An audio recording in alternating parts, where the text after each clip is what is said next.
السلام عليكم، ازيكم اخواتي في الله؟ يا رب تكونوا كويسين وبخير. هنعمل النهارده العيش الشامي بكل تفاصيله ان شاء الله، بمقادير بسيطه يعني اقتصاديه جدا، متوفره ان شاء الله في كل بيت. هيطلع معاكي ناجح ان شاء الله من اول مره. هقولك ازاي تعجنيه عجينه مظبوطه ان شاء الله، يكون لها عرق كويس، وازاي تشيليه بعد التخمير عشان ما يكسرش خمره، ولو الدنيا ساقعه تخمريه بسرعه ازاي. كله ان شاء الله في الفيديو ده، تابعيه للاخر عشان في معلومات مهمه جدا ان شاء الله تستفادي منها. بس فضلا وليس امرا، لايك للفيديو. يلا مع بعض نسمي الله ونبدأ مع بعض الفيديو. اول حاجة هنا معايا نص كيلو دقيق جميع الاستخدامات، ممكن تستخدمي اي نوع تاني دقيق مخبوزات يكون افضل، بس هنا من جميع الاستخدامات كويس ويمشي حلو.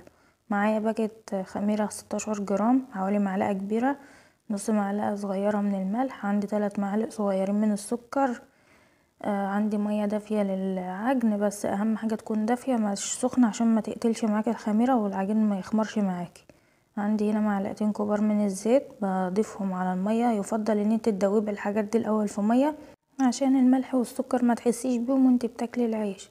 عندي هنا بعجن العجينة واحدة واحدة بالمية، ما بنزلش السوائل كلها مرة واحدة عشان اعمل عرق للعجينة. لازم الخطوة دي مهمة جدا عشان ما تنزليش بالمية مرة واحدة فتقتلي عرق العجينة. انا بنزل هنا دي اسمها انا بعجن على اليابس، يعني على الناشف، ما بضطرش ان انا اعجن والعجينة مليانة مية، لا انا بزودها حبة حبة، ده بيعمل عرق العجينة كويس وبيدي معاكي افضل نتيجة للمخبوزات عموما. هنا انا عايزة العجينة بتاعتي زي ما حضراتكم شايفين كده، طرية مش نفس الوقت مش ناشفة، يعني وسط، مش لا طرية ولا ناشفة ومتوسطة. عندي هنا العجينة كانت منحكشة، جبت معلقة دقيق، انا بفضل الحركة دي بتنعم معايا العجينة بسرعة، بتلمها يعني بسرعة، تلاقي النحكشة راحت في ثواني، بس بتبقى لسه برضه طبعا عايزة العجن كتير، بتبقى طبعا بالطريقة دي مجعدة كده.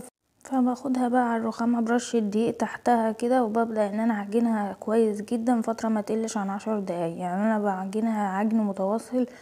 كل مرة لو تعبتي ريحي دقيقة وارجعي عجنيها تاني، هتلاقيها ريحت معاكي وبتديكي نتيجة افضل.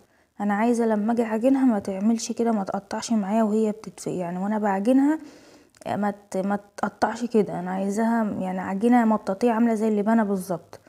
فعشان تاخدي افضل نتيجة لازم العجن الكويس جدا ده، عشان يعني اي عجينة عموما لازم بتعمليها وعايزاها تطلع معاكي كويسة عجينيها مظبوط وعجينيها كتير. طبعا يفضل لو عايزين نوع دقيق كويس، انا بفضل النوع اللي هو ال5 نجوم، وفي الاهرامات وفي الكوثر وفي دوبيلا وفي ايه تاني الحاسم، ده دقيق تموين بس كويس جدا. والخميرة نوعها هيكون كويس برضو، انا بفضل دريم نوعها كويس جدا، وفي خميرة تانية انا مستوردة بشتريها بس حاليا مش لاقياها، فبضطر ان انا استخدم دريم. فان شاء الله هكتب لكم برضو كل حاجة تخص العجين ونجاحه في صندوق الوصف لو نسيت اقول حاجة في الفيديو. عندي هنا العجينة بعد ما عجنتها كويس، ببدأ ان انا اخمرها كده وبحطها على الرخامة. انا هنا الدنيا ما كانتش ساقعة قوي، لو الدنيا ساقعة هتعملي ايه؟ انا بقيت فرن البوتاجاز دقيقة واحدة وبروح مطفياه وبحط جواه العجينة، البولة يعني جوه الفرن، فبتتخمر معايا بسرعة. في طريقة تانية ان انا بجيب حلة سخنة فيها حوالي ربعها مية وبحط فيها البولة، المهم ما تكونش محصلة نص البولة المية اللي فيها، وببدأ ان انا اخمرها على المية السخنة على البخار، فده برضو بيسرع معايا التخمير لو الدنيا ساقعة يعني قوي. احنا حاليا لسه ما وصلناش للساقعة القوي دي. وبعد العجينة ما ارتاحت معايا واختمرت وتضاعف حجمها، ببدأ ان انا اخدها على الرخامة واعملها بشكل اسطواني، وبقطعها كور، كل كرة حوالي 60 جرام، يعني قد الاستفندية الصغيرة كده، وبسيبهم جنبي على الرخامة برش الدقيق تحتهم وبغطيهم عشان وشهم ما يقشفش، لازم التغطية المستمرة. عندي هنا بعد ما ارتاحت 10 دقايق، وبسيبهم طبعا يرتاحوا 10 دقايق، بعد ال10 دقايق ببدأ ابططها كده بايدي. في المرحلة دي بقى لقيتيها بتلم معاكي زي الاستيك كده، سيبيها ترتاح 10 دقايق كمان. فانا هنا ببدأ ان انا ابططها، العجينة مشت معايا ما شاء الله. باخدها كده بقى بالسريع بحركات دائرية، لازم الدوران ده عشان تطلع العيش معاكي مدور. لقيتيها ما بتمشيش معاكي، اقلبيها على الوش التاني وافردي هتمشي معاكي على طول. وايدي على الهوا طبعا، باخد من النص لبره كده، وخلي ايدك على الهوا عشان العجين يطلع معاكي قابب من الفرن، لو اتضغطتي قوي بالسريع العجين هيطلع معاكي مبلط، فديت ملحوظة مهمة جدا ان انت تخليكي على الهوا كده. يعني انا بمشي السريع، انا باخد من النص لبره وما بضغطش، وبخلي ايدي كلها بتمشي في العيش كله عشان يطلع كله سوا واحد. هو بس كده ببدأ ان انا انفضه ما بين ايدي من اي دقيقة عليه عشان ما يتخبص بالدقيق، يعني بيبقى شكله مش حلو. بعمله حوالي نص سنتي. عايزة تعمليه اقل من كده ما تفرديش قوي وانت بالسريع يعني. هنا عندي ده صاج كبير ألمونيوم، بحط عليه يعني كيس تلاجة كده بفرده، وبحط رشة دقيق، لازم الدقيق على الكيس عشان ما يلزقش فيه. ما ينفعش يتحط طبعا على الصاج مباشر، لو حطيت الصاج والدقيق عليه هيروح لازق في الصاج ومش هعرف اطلعه، فلازم حاجة عازلة كده. لو عايزة تحطيها على الرخامة برضو هتحطي حتة قماشة نضيفة او اي حاجة، او بدل الاكياس ده عايزة تحطي قماشة نضيفة عادي. بعد ما فردته كده ببدأ اعمل معاكم واحد تاني عشان تشوفوه. برصه طبعا وبغطيه، لازم يتغطى طبعا.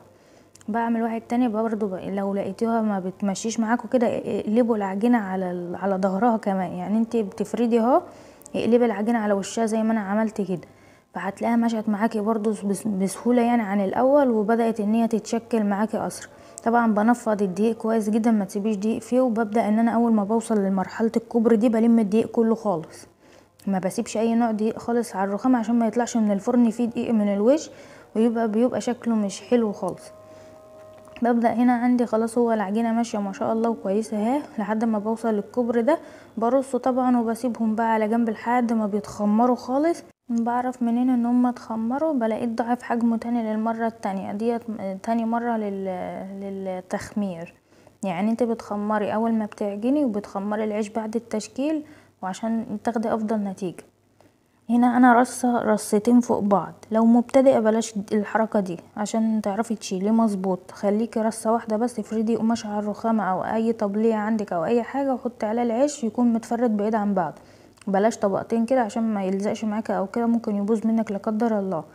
فالاحسن ان انت تعمليه. اول حاجة هنا دي المطرحة اللي انا بشيل بيها ديت للمبتدئين، عشان تعرفي تشيلي بيها، انا بوريكي تشيلي ازاي بيها للفرن.